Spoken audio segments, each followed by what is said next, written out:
parle.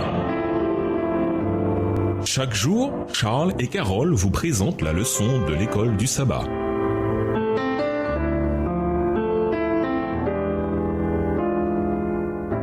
Bienvenue dans votre émission Dieu nous parle. Nous voilà au lundi 2 mai. Agitation autour d'un jour de repos. Si, comme une grande partie du monde chrétien le prétend, le sabbat du 7e jour a été aboli, remplacé, annulé, accompli ou quoi que ce soit, alors pourquoi Jésus a-t-il passé autant de temps à évoquer la manière d'observer le sabbat? Lisons les versets suivants. Qu'est-ce qui est en jeu ici et qu'est-ce qui n'est pas en jeu? Matthieu 12, les versets 1 et 2, Luc 14, les versets 1 à 6, Marc 2, les versets 23 à 28 et Jean 5, les versets 9 à 16. Matthieu 12, les versets 1 et 2. En ce temps-là, Jésus traversa des champs de blé un jour de sabbat. Ses disciples qui avaient faim se mirent à arracher des épis et à manger. Les pharisiens, voyant cela, lui dirent « Voici, tes disciples font ce qu'il n'est pas permis de faire pendant le sabbat. » Luc 14, les versets 1 à 6. Jésus étant entré un jour de sabbat dans la maison de l'un des chefs des pharisiens pour prendre un repas, les pharisiens l'observaient. Et voici, un homme hydropique était devant lui. Jésus prit la parole et dit aux docteurs de la loi et aux pharisiens, « Est-il permis ou non de faire une guérison le jour du sabbat ?» Ils gardèrent le silence. Alors Jésus avança la main sur cet homme, le guérit et le renvoya. Puis il leur dit, « Lequel de vous, si son fils ou son bœuf tombe dans un puits, ne l'en retirera pas aussitôt le jour du sabbat ?» Et ils ne purent rien répondre à cela. Marc 2, les versets 23 à 28. Il arriva un jour de sabbat que Jésus traversa des champs de blé. Ses disciples, chemin faisant, se mirent à arracher des épis. Les pharisiens lui dirent, « Voici, pourquoi font-ils ce qui n'est pas permis pendant le sabbat ?» Jésus leur répondit, « N'avez-vous jamais lu ce que fit David lorsqu'il fut dans la nécessité et qu'il eut faim, lui et ceux qui étaient avec lui ? Comment il entra dans la maison de Dieu du temps du souverain sacrificateur Abiatar et mangea les pains de proposition qu'il n'est permis qu'aux sacrificateurs de manger et en donna même à ceux qui étaient avec lui ? Puis il leur dit, le sabbat a été fait pour l'homme et non l'homme pour le sabbat, de sorte que le Fils de l'homme est maître même du sabbat. » Jean 5, les versets 9 à 16. Aussitôt cet homme fut guéri. Il prit son lit et marcha. C'était un jour de sabbat.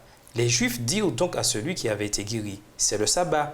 Il ne t'est pas permis d'emporter ton lit. » Il leur répondit, « Celui qui m'a guéri m'a dit, prends ton lit et marche. » Et lui demandèrent, « Qui est l'homme qui t'a dit, prends ton lit et marche ?» Mais celui qui avait été guéri ne savait pas qui c'était, car Jésus avait disparu de la foule qui était en ce lieu.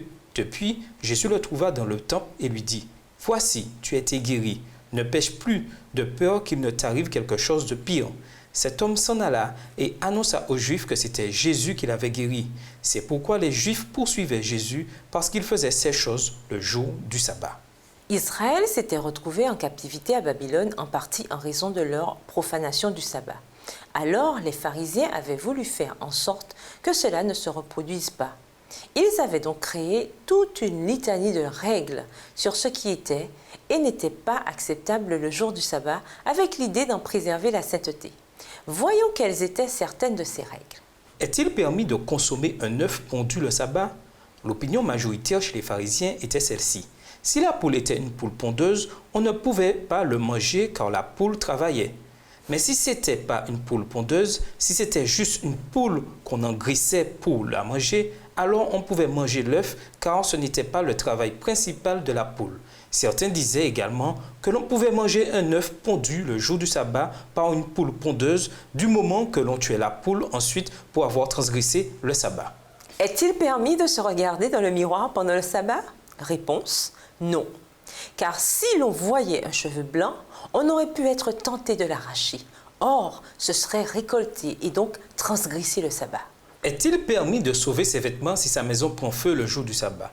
Réponse, seulement un rechange. Cependant, si vous enfilez un rechange, vous pouvez aller en chercher un autre. Par ailleurs, si votre maison prend feu, il est interdit de demander à un gentil d'éteindre le feu, sauf si le gentil veut éteindre le feu quand même. Dans ce cas, ça passe. Est-il permis de cracher le jour du sabbat? Réponse, on peut cracher sur un rocher, mais pas sur la terre, car ce serait faire de la boue ou du mortier. Nous rions, mais comment, à notre niveau, éviter de faire la même chose? Non seulement concernant le sabbat, mais concernant chaque aspect de notre foi. Autrement dit, Comment arrêter de se focaliser sur les choses sans importance, au risque de perdre de vue ce qui est vraiment important? Et nous vous laissons avec la question du jour. Comment développer une mentalité à l'image du Christ? Au revoir. Et à demain si Dieu veut. Dieu nous parle. Chaque jour, Charles et Carole vous présentent la leçon de l'école du sabbat.